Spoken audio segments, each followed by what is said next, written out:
So we have a little baby foal here that's about 5 or 6 months old, hasn't been weaned yet. And we're going to start teaching this horse to follow the feel and at least the beginnings of halter breaking.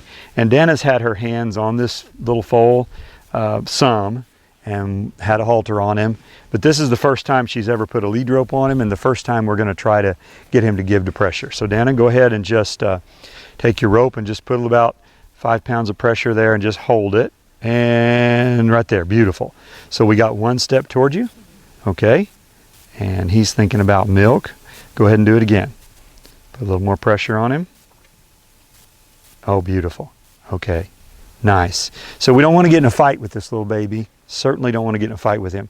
But we do want to keep teaching him. So every time you do it, let him rest for about 10 seconds and then do it again. Pressure. Just hold it gently. Hold it gently. Hold it gently.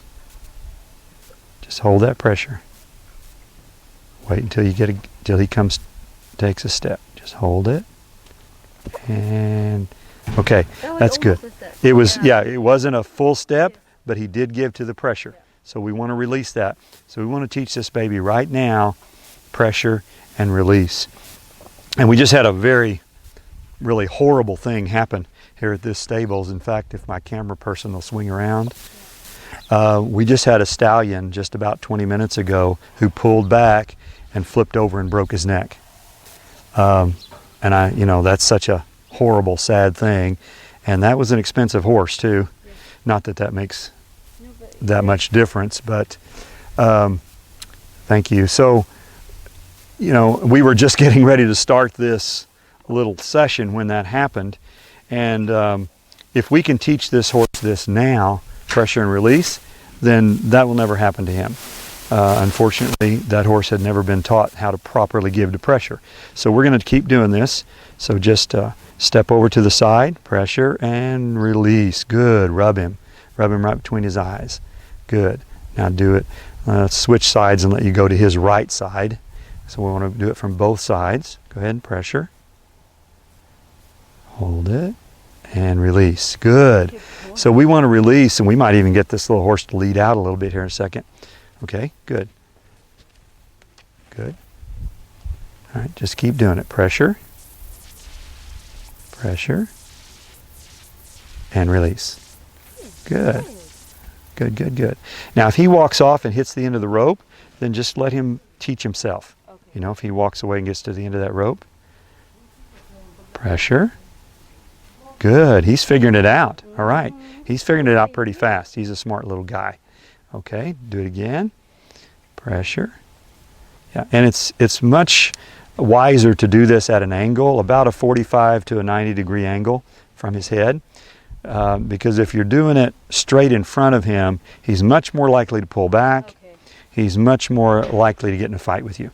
But to the side, it just makes it a lot easier for him to figure it out and to give to it. Good. And what I would do with a baby like this, the first few times I let him, I would just lead him from side to side. I wouldn't try to lead him straight ahead. Okay. Maybe about the second or third day, if he was figuring it out pretty well, then I'd start, leading him straight ahead. But keep doing it. You're doing great. Just alternate from one side to the other. Hold it. Hold it. And beautiful. Beautiful. Go ahead and take another step to his that way and do it again. Yeah.